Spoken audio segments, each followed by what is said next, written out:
Olá, pessoal! Se você está aqui procurando por uma história que vai fazer seus pelos se arrepiarem e sua mente vagar pelos cantos mais sombrios do terror rural, você veio ao lugar certo.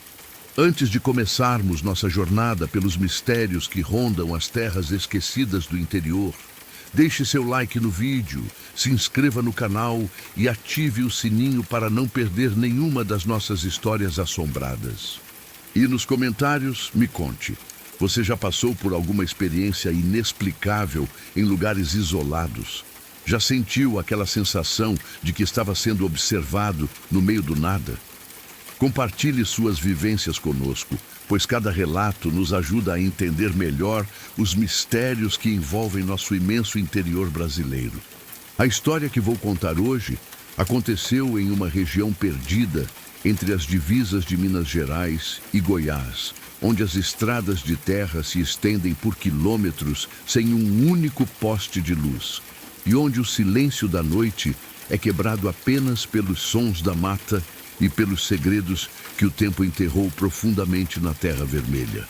É uma história sobre vozes que não deveriam mais existir, sobre um rancho que deveria ter sido esquecido há décadas, e sobre um homem que descobriu que alguns lugares guardam memórias que jamais deveriam ser despertadas.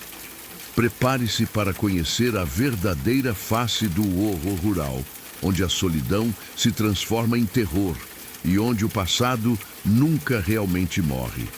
Esta é a história do Rancho das Vozes Silenciadas. Era uma quinta-feira chuvosa de março, quando Benedito Ferreira recebeu a ligação que mudaria sua vida para sempre. Aos 52 anos, Benedito havia passado a maior parte de sua existência trabalhando como capataz em fazendas pelo interior do país. Um homem simples que conhecia a terra como poucos e que respeitava os mistérios que ela guardava. Sua experiência com o gado e sua reputação de homem honesto o tornaram uma figura respeitada entre os fazendeiros da região, razão pela qual não estranhou quando o telefone tocou naquela tarde cinzenta. Do outro lado da linha, a voz trêmula de Dona Sebastiana, uma viúva de 80 e poucos anos, carregava um peso que Benedito não conseguiu identificar de imediato. Ela explicou que havia herdado uma propriedade de um primo distante, um rancho abandonado há mais de 20 anos em uma região isolada, e precisava de alguém de confiança para fazer uma avaliação da terra e das construções que restavam. O pagamento seria generoso, muito acima do que ele costumava receber por esse tipo de trabalho, mas havia uma urgência estranha na voz da senhora que o fez hesitar por um momento. Benedito aceitou o trabalho sem fazer muitas perguntas. Afinal, dinheiro era dinheiro, e ele tinha uma família para sustentar na cidade. Dona Sebastiana explicou que o rancho ficava a cerca de 200 quilômetros dali, numa estrada de terra que se ramificava da rodovia principal e se perdia entre morros e matas fechadas. Ela lhe forneceu as coordenadas aproximadas e mencionou que havia uma porteira de madeira velha com o nome Rancho São Bento, pintado em letras desbotadas. Na sexta-feira seguinte, Benedito partiu em sua velha caminhonete Ford, levando consigo mantimentos para alguns dias, ferramentas básicas e uma certa curiosidade sobre aquela propriedade que parecia ter sido esquecida pelo mundo. A viagem começou tranquila, com a rodovia asfaltada se estendendo entre pastagens verdejantes e pequenas cidades que pareciam adormecidas sob o sol da manhã. Mas conforme se afastava da civilização, as paisagens começaram a mudar, tornando-se mais selvagens e menos familiares. A estrada de terra apareceu exatamente onde Dona Sebastiana havia descrito, marcada por uma placa enferrujada que anunciava propriedades rurais, acesso restrito. Benedito virou sua caminhonete para a direita e começou a subir por uma trilha empoeirada que serpenteava entre morros cobertos de mata cerrada. Os primeiros quilômetros foram relativamente tranquilos, Mas logo a estrada se tornou mais estreita e esburacada, forçando-o a reduzir drasticamente a velocidade. Foi então que começou a notar as primeiras estranhezas. As árvores ao longo da estrada pareciam mais altas e densas do que o normal, criando uma espécie de túnel verde que bloqueava quase completamente a luz do sol. O canto dos pássaros, que havia sido constante durante toda a viagem, começou a diminuir gradualmente até desaparecer por completo. O silêncio que se instalou era perturbador, quebrado apenas pelo ronco do motor de sua caminhonete e pelo ranger dos galhos secos que ocasionalmente raspavam na lataria. Após quase 2 horas de viagem por aquela estrada tortuosa, Benedito finalmente avistou a porteira que Dona Sebastiana havia mencionado. Era uma estrutura de madeira apodrecida, parcialmente coberta por cipós e vegetação rasteira. O nome Rancho São Bento ainda era visível, pintado em letras vermelhas que o tempo havia desbotado até se tornarem quase cor de ferrugem. A porteira estava aberta, pendendo de uma única dobradiça, como se tivesse sido forçada há muito tempo e nunca mais reparada. Benedito desceu da caminhonete para examinar a porteira mais de perto. A madeira estava mole e infestada de cupins, e havia algo perturbador na forma como ela balançava levemente no vento, produzindo um gemido baixo e constante. Ele notou também que não havia pegadas recentes na lama seca ao redor da entrada, nem sinais de que alguém havia passado por ali em meses, talvez anos. Voltando ao veículo, ele dirigiu lentamente através da porteira e adentrou a propriedade. A estrada interna era ainda pior que a externa, cheia de buracos e coberta por uma vegetação rasteira que parecia ter começado a reconquistar o terreno. Benedito precisou ligar os faróis, mesmo sendo meio-dia, pois as árvores formavam um dossel tão denso acima da estrada que a luz solar mal conseguia penetrar. Foi então que ele viu as primeiras construções. Emergindo da penumbra verdejante como fantasmas de concreto e madeira, os prédios do rancho apareceram um a um conforme ele avançava pela propriedade. Havia uma casa principal, uma construção de 2 andares com varanda coberta e janelas de madeira que se mantinham fechadas, como olhos mortos. Ao lado dela, um curral abandonado com mourões de madeira apodrecidos e arame farpado enferrujado que pendia em pedaços irregulares. Mais adiante, um galpão enorme com o telhado parcialmente desabado e uma torre de silo que se erguia contra o céu como um monumento à decadência. Benedito estacionou sua caminhonete em frente à casa principal e desligou o motor. O silêncio que se seguiu foi absoluto e opressor, como se todo o mundo tivesse parado de respirar.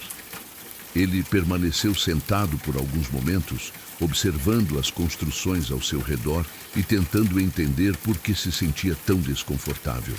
Havia algo errado com aquele lugar, algo que ia além do simples abandono. Era como se o rancho estivesse esperando por alguma coisa ou alguém.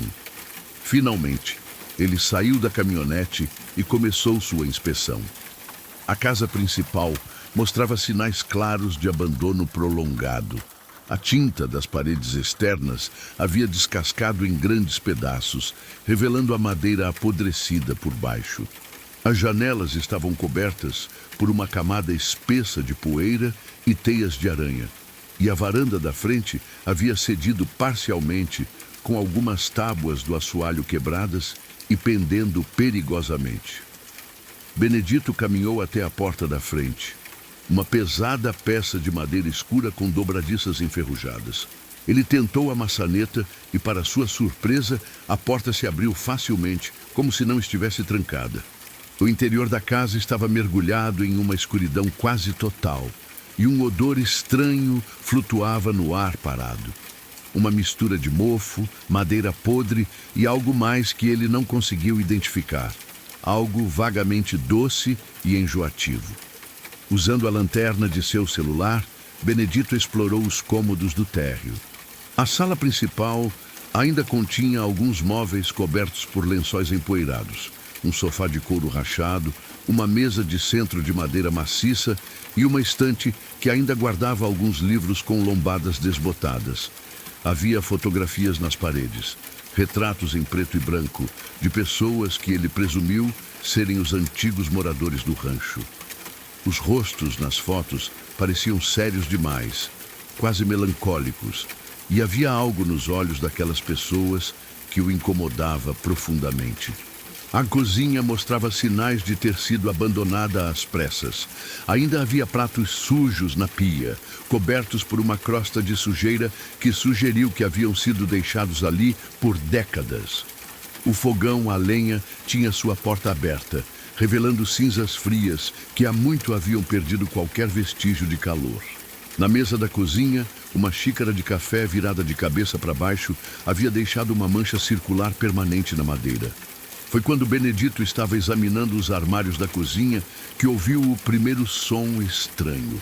Era baixo demais para ser identificado claramente, uma espécie de murmúrio que parecia vir das paredes da própria casa. Ele parou de se mover e prestou atenção, mas o som cessou quase imediatamente. Decidindo que devia ser o vento passando através de alguma fresta na construção, ele continuou sua exploração. O andar superior da casa revelou 3 quartos e um banheiro, todos em estado similar de abandono. O quarto principal ainda continha uma cama de casal com colchão mofado e roupas de cama que se desfaziam ao toque. Havia uma cômoda com gavetas abertas, algumas contendo roupas antigas que exalavam um odor de naftalina e decomposição. Na parede acima da cama, um crucifixo de madeira pendia torto, como se alguém tivesse tentado removê-lo com pressa. Mas foi no menor dos quartos que Benedito encontrou algo que o fez parar e reconsiderar se deveria continuar sua exploração. O cômodo era claramente um quarto de criança, com papel de parede decorado com desenhos de animais da fazenda que haviam desbotado até se tornarem figuras espectrais e indefinidas. Havia uma pequena cama com grades, como se fosse para um bebê, e no chão, espalhados de forma caótica, dezenas de brinquedos antigos, bonecas de porcelana com rostos rachados, cavalinhos de madeira com tinta descascada e carrinhos de metal enferrujado. O que mais perturbou Benedito foi a sensação de que alguém havia estado naquele quarto recentemente. Apesar de toda a poeira e abandono, os brinquedos pareciam ter sido movidos há pouco tempo, como se uma criança invisível ainda brincasse ali. Havia também pequenas pegadas na poeira do chão, pegadas pequenas demais para serem de um adulto, formando padrões circulares como se alguém tivesse dançado ou corrido em círculos pelo quarto. Descendo as escadas com pressa, Benedito decidiu que havia visto o suficiente da casa por enquanto. O sol estava começando a se pôr e ele queria examinar as outras construções antes que a escuridão tornasse o trabalho impossível. Saiu da casa e caminhou em direção ao curral abandonado, respirando profundamente o ar externo para limpar seus pulmões do odor sufocante do interior da casa. O curral era uma estrutura ampla, cercada por mourões de madeira que haviam resistido melhor ao tempo que o esperado. O chão era coberto por uma camada espessa de esterco ressecado e terra compactada. E havia ainda alguns coxos de água feitos de metal galvanizado, agora enferrujados e cheios de água da chuva estagnada. Benedito caminhou entre as divisórias, imaginando como seria o lugar quando estava cheio de gado, com o som dos mugidos ecoando entre as paredes de madeira. Foi quando chegou ao fundo do curral que ele encontrou algo que o fez parar abruptamente. Havia uma área cercada, separadamente das outras, menor e mais isolada, com mourões mais altos e arame farpado que parecia mais novo que o resto. Dentro desta seção, o chão estava coberto por algo que não era esterco comum. Era mais escuro, quase preto, e havia um odor que emanava da terra que o fez cobrir o nariz com a camisa. Benedito se aproximou da cerca e olhou mais atentamente para o chão da seção isolada. Havia ossos espalhados pela área, ossos que pareciam grandes demais para serem de gado comum. Alguns estavam parcialmente enterrados, outros espalhados na superfície como se tivessem sido deixados ali para branquear ao sol. Havia também pedaços de metal enferrujado, que poderiam ter sido correntes ou algemas, e no centro da área uma mancha escura e circular na terra que sugeria que algo terrível havia acontecido naquele local específico. O sol estava se pondo rapidamente, pintando o céu de tons alaranjados e vermelhos que faziam as construções abandonadas parecerem ainda mais sinistras. Benedito decidiu que examinaria o galpão e o silo na manhã seguinte. Por ora, precisava encontrar um lugar para passar a noite, e a ideia de dormir dentro da casa principal não lhe agradava nem um pouco. Voltou para sua caminhonete e dirigiu até uma clareira próxima ao galpão, onde montou um pequeno acampamento com uma barraca que trouxera como precaução. Acendeu uma fogueira usando galhos secos que encontrou espalhados pelo terreno e preparou uma refeição simples de feijão enlatado e linguiça. Enquanto comia, observava as construções ao redor, que pareciam ganhar vida própria conforme as sombras da noite se aprofundavam. A noite caiu rapidamente, como costuma acontecer no interior, e em pouco tempo o rancho estava mergulhado em uma escuridão quase completa. A única luz vinha de sua fogueira e das estrelas acima, que pareciam mais brilhantes e numerosas do que ele se lembrava de ter visto em muito tempo. O silêncio era profundo e perturbador, sem os sons habituais da vida noturna rural. Não havia grilos cantando, nem corujas piando, nem mesmo o sussurro do vento entre as folhas. Foi por volta das 11 da noite que Benedito ouviu as primeiras vozes. Começaram como um murmúrio distante, tão baixo que ele inicialmente pensou que fosse o vento, ou talvez sua imaginação. Mas gradualmente, o som se tornou mais claro e distinto, e ele percebeu que eram realmente vozes humanas, conversando em tom baixo em algum lugar próximo. Ele se levantou da cadeira dobrável onde estava sentado e olhou ao redor, tentando localizar a origem dos sons. As vozes pareciam vir de direções diferentes, às vezes do galpão, às vezes da casa, às vezes do curral. Eram vozes de homens, mulheres e até crianças, todas falando simultaneamente, mas em tons tão baixos que ele não conseguia distinguir palavras individuais. Era como se houvesse uma reunião ou conversa acontecendo em vários lugares ao mesmo tempo, mas quando ele direcionava sua atenção para um local específico, as vozes pareciam se mover para outro lugar. Benedito apanhou uma lanterna poderosa que trouxera e começou a caminhar em direção ao galpão, de onde as vozes pareciam mais nítidas. Conforme se aproximava, o murmúrio se intensificou, e ele podia jurar que ouvia fragmentos de conversas. Não deveria ter voltado. Está na hora. Ele vê tudo agora. Mas quando chegou ao galpão e direcionou a luz da lanterna para o interior, não havia nada além de maquinário agrícola abandonado e teias de aranha. As vozes cessaram no momento em que ele iluminou o interior do galpão, como se tivessem sido abruptamente silenciadas. O silêncio que se seguiu era ainda mais perturbador que o murmúrio anterior, carregado de uma tensão que fazia os pelos de seus braços se arrepiarem. Benedito permaneceu parado por alguns minutos, iluminando diferentes cantos do galpão, mas não encontrou nenhum sinal de vida humana. Voltando para seu acampamento, ele tentou se convencer de que as vozes eram produto de sua imaginação, talvez causadas pelo cansaço da viagem e pelo ambiente estranho. Mas mal havia se sentado novamente quando os sons recomeçaram, agora vindos da direção da casa principal. Desta vez, ele podia ouvir mais claramente, e havia algo nas vozes que o fez sentir um frio na espinha. Eram vozes de pessoas em sofrimento.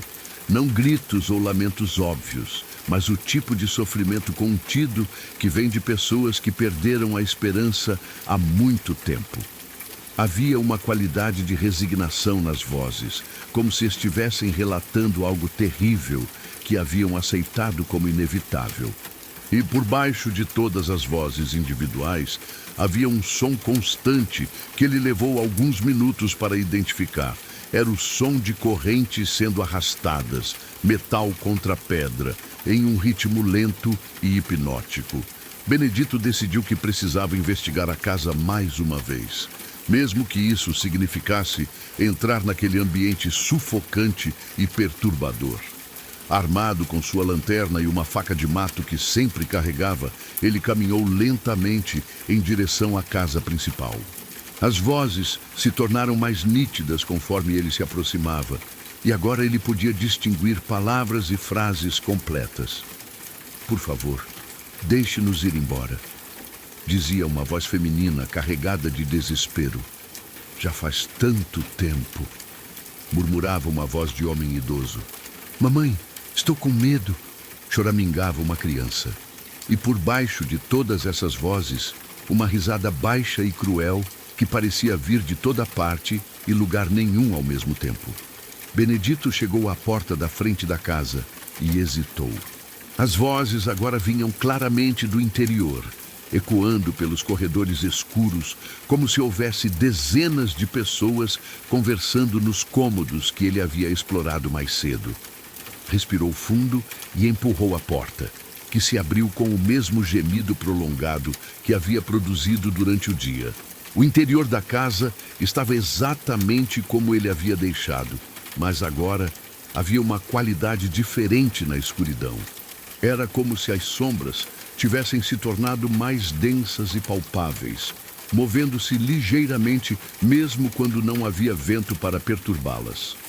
As vozes ecoavam pelos cômodos, algumas vindas do andar superior, outras parecendo emergir das próprias paredes. Benedito direcionou sua lanterna para a sala principal e quase deixou o equipamento cair no chão. As fotografias nas paredes, que durante o dia mostravam rostos sérios, mas normais, agora exibiam algo completamente diferente. Os olhos nas fotografias pareciam se mover, seguindo o movimento de sua lanterna, e as expressões nos rostos haviam mudado para algo que só podia ser descrito como agonia silenciosa. Ele se aproximou de uma das fotografias para examiná-la mais de perto. Era o retrato de uma família. Um homem de meia idade com bigode, uma mulher loira de vestido escuro e 3 crianças de idades diferentes. Durante o dia, havia notado que a família parecia feliz, apesar das expressões sérias típicas das fotografias antigas. Mas agora, sob a luz de sua lanterna, os rostos mostravam algo totalmente diferente.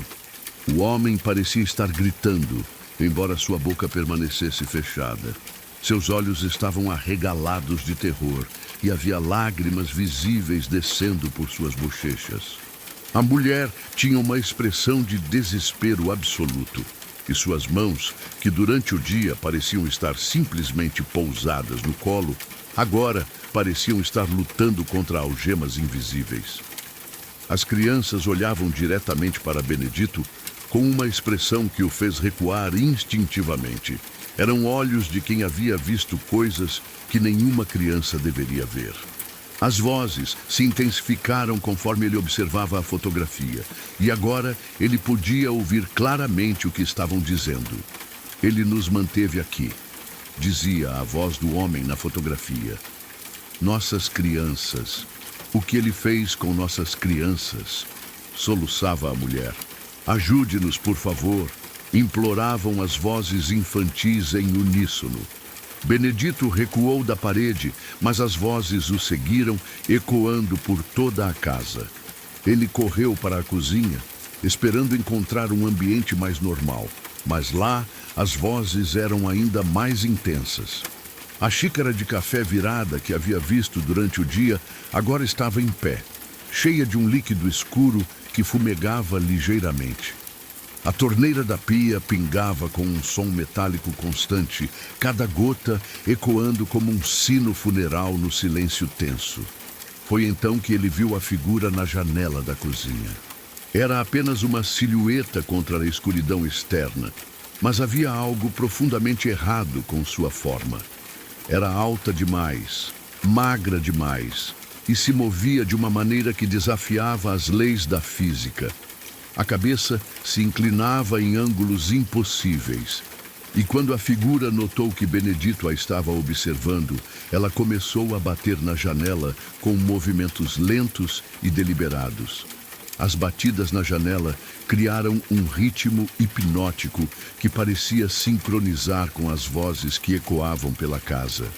Benedito percebeu que as vozes não eram aleatórias. Elas estavam tentando contar uma história, relatando eventos que haviam acontecido naquele local anos antes. Conforme ele prestava mais atenção, as palavras começaram a formar um relato coerente e aterrorizante. Décadas atrás, o Rancho São Bento não era apenas uma propriedade abandonada. Era o lar de uma família chamada Moreira. Alberto Moreira, sua esposa Dolores e seus 3 filhos pequenos. Alberto era conhecido na região como um homem trabalhador, mas de temperamento difícil. Alguém que mantinha sua família isolada e raramente permitia visitantes na propriedade. Os vizinhos mais próximos viviam a quilômetros de distância e meses podiam passar sem que alguém visse os Moreira na cidade. Mas Alberto Moreira guardava segredos muito mais sombrios que simples reclusão social. O rancho havia se tornado um lugar onde pessoas desaparecidas eram levadas, onde trabalhadores rurais em busca de emprego entravam, mas nunca saíam, onde viajantes perdidos nas estradas de terra eram ajudados de uma forma que jamais voltariam para casa. A seção isolada do curral que Benedito havia encontrado não era para gado comum. Era uma prisão onde Alberto mantinha suas vítimas antes de decidir seus destinos finais. As vozes na casa contavam como Alberto havia convencido sua família de que estavam ajudando pessoas necessitadas, oferecendo trabalho e abrigo para aqueles que não tinham para onde ir. Dolores preparava refeições para os hóspedes. As crianças brincavam perto do curral, sem entender por que alguns dos visitantes choravam constantemente. E todos participavam de uma encenação grotesca de hospitalidade rural que mascarava uma operação sistemática de sequestro, tortura e assassinato. Mas com o tempo, mesmo a família Moreira não pôde mais ignorar a natureza real das atividades de Alberto. Dolores começou a fazer perguntas sobre o que acontecia no curral isolado. Por que tantos trabalhadores chegavam, mas nunca eram vistos novamente? Por que sua família vivia cada vez mais isolada do resto do mundo? As crianças começaram a ter pesadelos sobre os sons que vinham do curral durante a noite, sobre as pessoas que imploravam por ajuda através das cercas de arame farpado. A revelação final veio quando Dolores descobriu que Alberto não estava apenas matando estranhos. Ele havia começado a recrutar moradores locais que poderiam denunciar suas atividades, pessoas que faziam perguntas demais ou que se mostravam suspeitas dos estranhos acontecimentos no rancho. A seção isolada do curral se tornou um local de execução onde Alberto silenciava qualquer um que representasse uma ameaça para sua operação. Quando Dolores confrontou o marido, exigindo que ele parasse com aquelas atrocidades, Alberto tomou uma decisão que selaria o destino de toda a família. Se ela não podia aceitar a natureza real de seus negócios, então ela também se tornara uma ameaça que precisava ser eliminada. Na noite de 15 de agosto de 1987, Alberto Moreira matou sua própria esposa e filhos, enterrando seus corpos na mesma terra onde havia enterrado dezenas de outras vítimas ao longo dos anos. Mas a história não terminou com a morte da família Moreira. Alberto continuou vivendo no rancho por mais alguns anos, sozinho com seus crimes e com as vozes dos mortos que começaram a assombrar a propriedade. Conforme sua sanidade mental se deteriorava, ele começou a ver e ouvir suas vítimas por toda parte, no curral, na casa, nos campos ao redor da propriedade. As vozes o seguiam constantemente, relatando seus sofrimentos, implorando por justiça, prometendo vingança. A tortura psicológica eventualmente se tornou insuportável. Uma manhã de inverno em 1991, vizinhos encontraram Alberto Moreira enforcado na Torre do Silo, usando as mesmas correntes que havia usado para aprisionar suas vítimas. Sua morte deveria ter trazido paz para o rancho, mas os crimes cometidos ali haviam deixado uma marca permanente na própria terra, uma cicatriz espiritual que mantinha as almas dos mortos presas àquele local. As autoridades investigaram superficialmente a propriedade após a morte de Alberto, mas a localização remota e a falta de registros adequados tornaram difícil determinar a extensão real de seus crimes. Alguns ossos foram encontrados e enterrados em um cemitério local. A propriedade foi lacrada e o caso foi arquivado como suicídio de um fazendeiro problemático. Ninguém quis investigar mais profundamente os rumores sobre pessoas desaparecidas que circulavam na região há anos. Mas as vozes dos mortos permaneceram no rancho, presas entre os mundos dos vivos e dos mortos, esperando por alguém que pudesse ouvir sua história e testemunhar seus sofrimentos. Durante décadas, elas aguardaram em silêncio, sussurrando suas memórias para as paredes vazias e para o vento que passava entre as construções abandonadas. Benedito compreendeu tudo isso não através de palavras, mas através de uma revelação súbita e terrificante que preencheu sua mente como uma visão. As vozes na casa não estavam apenas contando uma história. Elas estavam revivendo suas experiências, forçando-o a testemunhar cada momento de sofrimento que haviam experimentado naquele local amaldiçoado. A figura na janela da cozinha continuava batendo no vidro, e agora Benedito podia ver seu rosto mais claramente. Eram feições humanas, mas distorcidas pelo tempo e pela morte, com olhos que haviam visto horrores indescritíveis e uma boca que se movia constantemente, pronunciando palavras que ele não podia ouvir, mas de alguma forma compreendia. Era Alberto Moreira, o próprio assassino, condenado a permanecer no local de seus crimes, atormentado pelas vozes de suas vítimas por toda a eternidade. Benedito correu para fora da casa, mas as vozes o seguiram, ecoando pelos campos escuros ao redor da propriedade. Elas vinham de toda parte agora, do curral, onde tantas pessoas haviam sofrido, do galpão, onde corpos haviam sido escondidos, da torre do silo, onde Alberto havia encontrado sua morte, e de debaixo da própria terra, onde dezenas de vítimas permaneciam enterradas em covas não marcadas.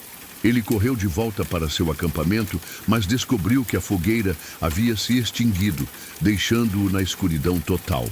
Sua caminhonete estava exatamente onde ele havia deixado, mas quando tentou ligar o motor, nada aconteceu. As chaves giravam, mas o motor não dava sinal de vida, como se todo o combustível tivesse misteriosamente evaporado. Foi então que ele percebeu que não estava mais sozinho no acampamento. Figuras começaram a emergir da escuridão ao seu redor, dezenas delas, todas se movendo lentamente em sua direção. Eram pessoas de todas as idades e tipos. Homens jovens que pareciam ter sido trabalhadores rurais, famílias inteiras que haviam desaparecido enquanto viajavam pelas estradas isoladas, crianças que se haviam perdido na mata e nunca mais foram encontradas. Todas mostravam sinais dos sofrimentos que haviam experimentado antes de morrer, e todas olhavam para Benedito com uma mistura de tristeza e esperança. As figuras se aproximaram até formar um círculo ao seu redor, mas não pareciam ameaçadoras. Em vez disso, havia algo quase suplicante em suas expressões, como se estivessem pedindo ajuda de uma forma que ele não conseguia compreender totalmente. Uma das figuras, uma mulher de meia-idade com um vestido rasgado e manchado, estendeu a mão em sua direção e falou com uma voz que soava como vento entre folhas secas. Você precisa contar nossa história, disse ela. Você precisa fazer com que o mundo saiba o que aconteceu aqui. Benedito olhou ao redor do círculo de figuras espectrais que o cercavam. Havia rostos de todas as idades, todos marcados pelo sofrimento, mas unidos por uma necessidade desesperada de serem lembrados. Ele percebeu que não sentia medo dessas presenças. Ao contrário, sentia uma profunda compaixão por aquelas almas perdidas que haviam esperado tanto tempo por alguém que pudesse ouvir suas histórias.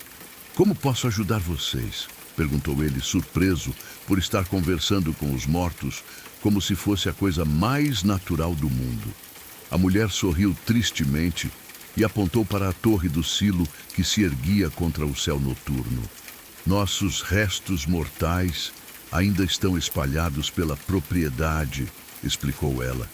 Alberto nos enterrou em lugares diferentes, sem cerimônias, sem orações, sem dignidade. Alguns de nós nunca foram encontrados pelas famílias que nos procuraram. Nós precisamos de um enterro adequado, um lugar onde nossos entes queridos possam nos visitar e chorar por nós. Outra figura se aproximou, um homem idoso com roupas de trabalho rasgadas. E Alberto, disse ele com voz carregada de uma raiva controlada que fazia o ar ao redor vibrar. Ele ainda está aqui, preso pelo peso de seus próprios crimes, mas sem remorso verdadeiro. Ele precisa enfrentar a justiça que escapou dele em vida. Nós não podemos descansar enquanto ele permanecer livre para atormentar outros que venham a este lugar. Uma terceira figura, um jovem que não deveria ter mais de 20 anos, completou o apelo. As autoridades precisam saber a verdade completa, disse ele. Quantas famílias nunca souberam o que aconteceu com seus entes queridos? Quantos casos de pessoas desaparecidas poderiam ser resolvidos se alguém investigasse adequadamente este lugar? Nós merecemos justiça e nossas famílias merecem respostas. Benedito compreendeu que havia sido trazido àquele lugar não por acaso, mas por um propósito maior. Dona Sebastiana, a viúva que o havia contratado, provavelmente nem sabia da verdadeira história da propriedade que havia herdado. Ela havia sido apenas o instrumento através do qual as almas perdidas finalmente encontraram alguém disposto a ouvi-las e ajudá-las. Eu vou contar a história de vocês, prometeu ele solenemente. Vou fazer com que as autoridades venham investigar adequadamente este lugar. Vou garantir que seus restos sejam encontrados e enterrados com dignidade. E vou fazer com que suas famílias saibam a verdade sobre o que aconteceu. As figuras ao seu redor pareceram se relaxar ligeiramente, como se um peso enorme tivesse sido parcialmente removido de seus ombros espectrais. Mas a mulher que havia falado primeiro balançou a cabeça com uma expressão preocupada. Há mais, disse ela. Alberto não está disposto a deixar que a verdade seja revelada. Durante todas essas décadas, ele tem afastado qualquer um que se aproxime muito da propriedade. Alguns saíram apenas assustados, mas outros... Ela parou, olhando significativamente para algumas das figuras no círculo. Benedito compreendeu a implicação terrificante. Alberto Moreira não havia parado de fazer vítimas depois de sua morte. Ao longo dos anos, outras pessoas haviam vindo à propriedade. Caçadores, aventureiros, pessoas em busca de tesouros escondidos ou simplesmente curiosos sobre o rancho abandonado. Algumas delas nunca haviam saído, adicionando-se à coleção macabra de almas presas naquele local amaldiçoado. Ele vai tentar impedi-lo, alertou o homem idoso. Alberto ainda possui uma influência terrível sobre este lugar. Ele pode manipular a realidade, fazer com que pessoas se percam, causar acidentes, até mesmo fazer com que alguém faça coisas que normalmente não faria. Como se tivesse sido invocado pela menção de seu nome, uma presença diferente começou a se manifestar na escuridão além do círculo de figuras. Era uma sombra mais densa que as outras, uma escuridão que parecia sugar a luz das estrelas ao seu redor. Conforme a presença se aproximava, as outras figuras recuaram instintivamente, suas formas se tornando menos sólidas, como se estivessem sendo forçadas a se afastar. A temperatura ao redor de Benedito caiu drasticamente e seu hálito se tornou visível no ar subitamente gelado. Uma voz emergiu da sombra que se aproximava, uma voz que carregava décadas de loucura, raiva e malevolência concentradas. Você não deveria ter vindo aqui, disse a voz de Alberto Moreira, distorcida pela morte e pela insanidade. Este é o meu lugar. Estas são as minhas pessoas. Ninguém tem o direito de interferir nos meus assuntos. A sombra começou a tomar uma forma mais definida, revelando uma figura alta e magra, vestida com roupas de fazendeiro da década de 1980. Seu rosto era uma máscara de raiva e paranoia, com olhos que brilhavam com uma luz doentia e um sorriso que revelava dentes apodrecidos. Havia marcas no pescoço onde a corda havia deixado sua marca final, e suas mãos se moviam constantemente, como se ainda estivesse manipulando as correntes que havia usado para atormentar suas vítimas. Você vai embora agora, continuou Alberto, sua voz ganhando um tom de comando que fazia o próprio ar vibrar. Vai esquecer tudo que viu aqui. Vai dizer para a velha que a propriedade não vale nada e nunca mais vai pensar neste lugar. É assim que as coisas funcionam aqui. É assim que sempre funcionaram. Mas Benedito descobriu que não sentia medo da presença ameaçadora de Alberto.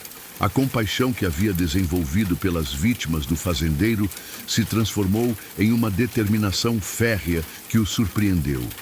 Ele olhou diretamente para a figura sombria e falou com uma voz firme e clara. Não, disse ele simplesmente.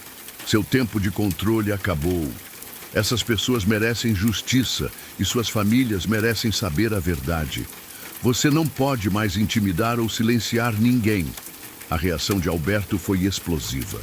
A sombra se expandiu, tomando proporções enormes, e um vento sobrenatural começou a soprar pelo acampamento, derrubando árvores pequenas e levantando nuvens de poeira.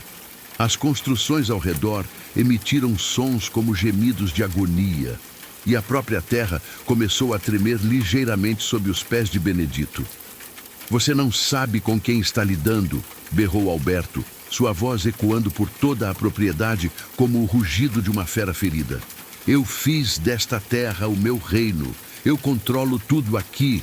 Você vai obedecer ou vai se juntar aos outros. Mas conforme Alberto descarregava sua fúria, algo interessante começou a acontecer. As outras figuras que haviam recuado quando ele apareceu começaram a se mover novamente em direção ao círculo. Uma por uma, elas se posicionaram entre Benedito e a sombra ameaçadora de Alberto, formando uma barreira protetora de almas determinadas a não permitir que ele fizesse mais uma vítima. A mulher que havia falado primeiro estendeu os braços e uma luz suave começou a emanar de sua forma espectral. Chega, Alberto, disse ela com uma voz que carregava a autoridade de décadas de sofrimento injusto. Você nos aterrorizou em vida, nos atormentou após a morte, mas não vai tocar neste homem. Ele é nossa esperança de finalmente encontrarmos paz. As outras figuras se juntaram a ela, cada uma adicionando sua própria luz ao brilho crescente que começou a empurrar a escuridão de Alberto para trás.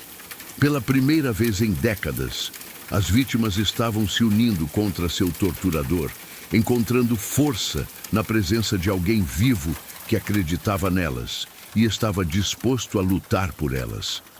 Alberto recuou ligeiramente, mas sua raiva só aumentou. Vocês são meus, gritou ele. Eu os trouxe para este lugar.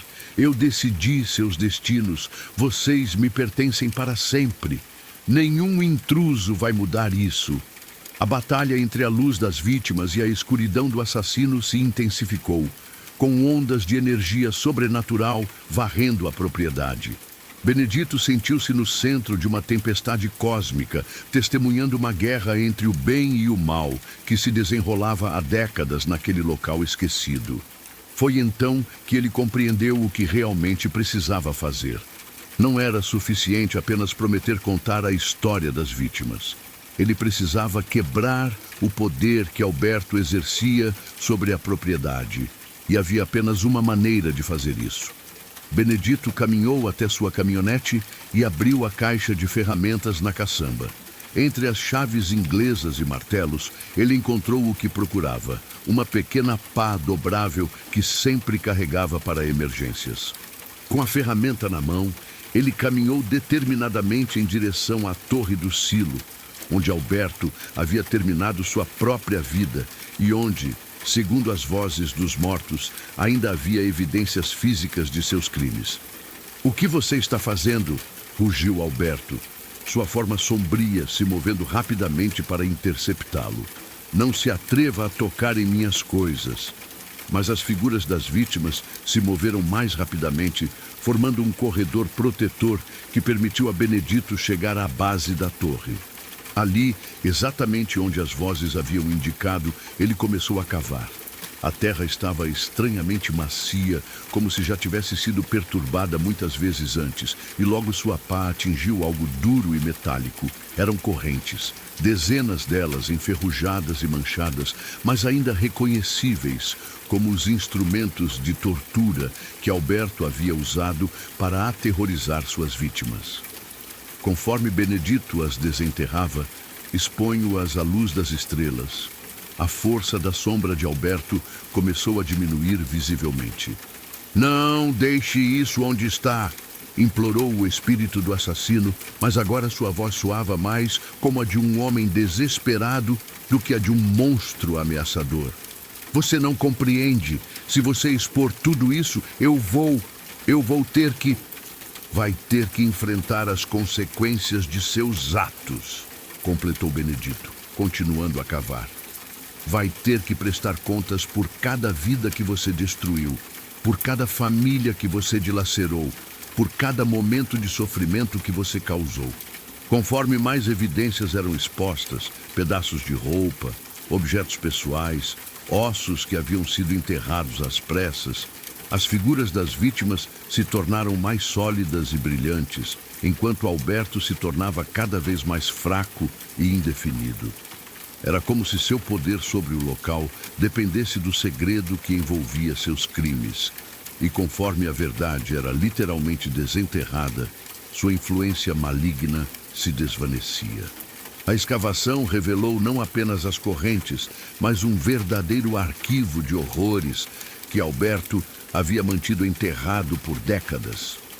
Havia carteiras com documentos de identidade de pessoas desaparecidas, joias que haviam sido arrancadas das vítimas, fotografias que documentavam alguns dos momentos mais sombrios da história do rancho.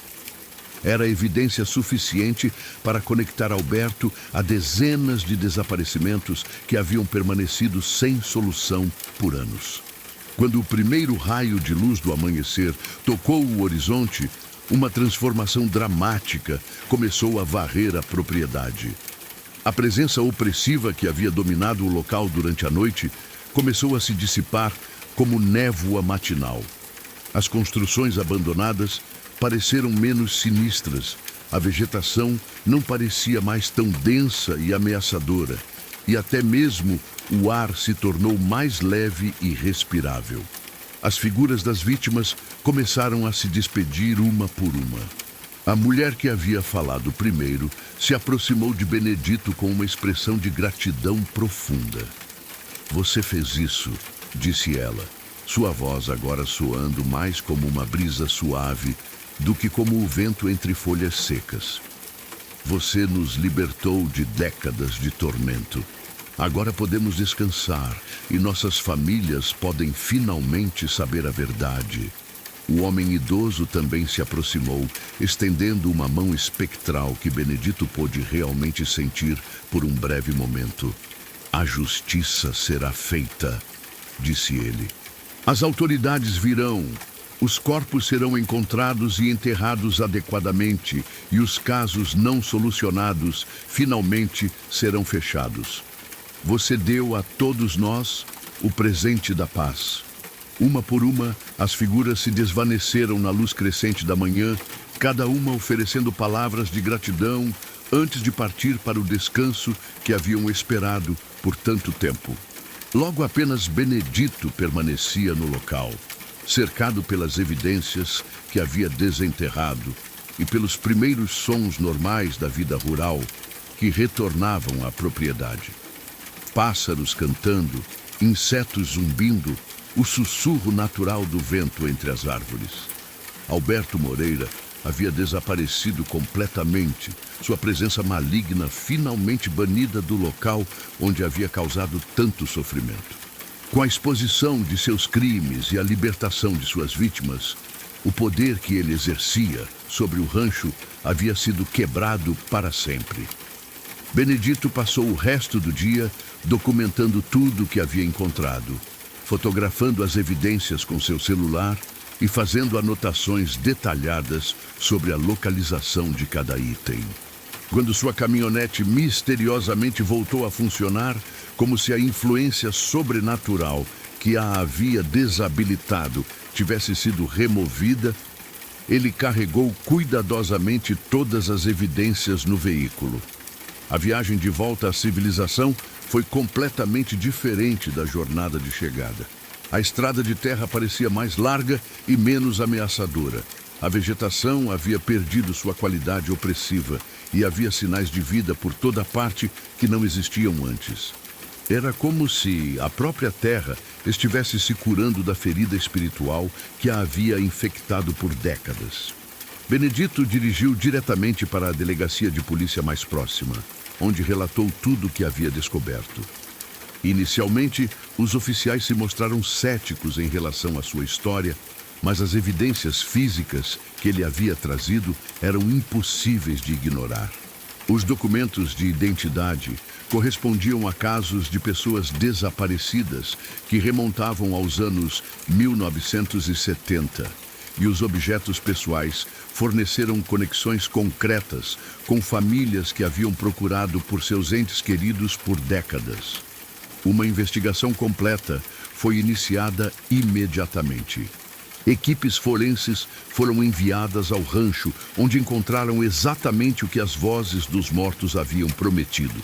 Dezenas de covas não marcadas, espalhadas pela propriedade, cada uma contendo os restos mortais de pessoas que haviam desaparecido misteriosamente ao longo dos anos.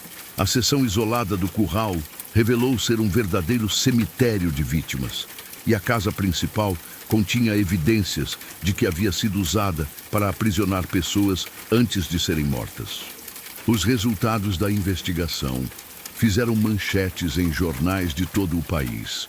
O caso do fazendeiro serial de São Bento se tornou um dos casos de assassinato em série mais chocantes da história criminal brasileira. Famílias que haviam procurado por parentes desaparecidos durante décadas finalmente obtiveram respostas, mesmo que essas respostas fossem trágicas. Dona Sebastiana, a viúva que havia herdado a propriedade, ficou chocada ao descobrir a verdadeira história do rancho.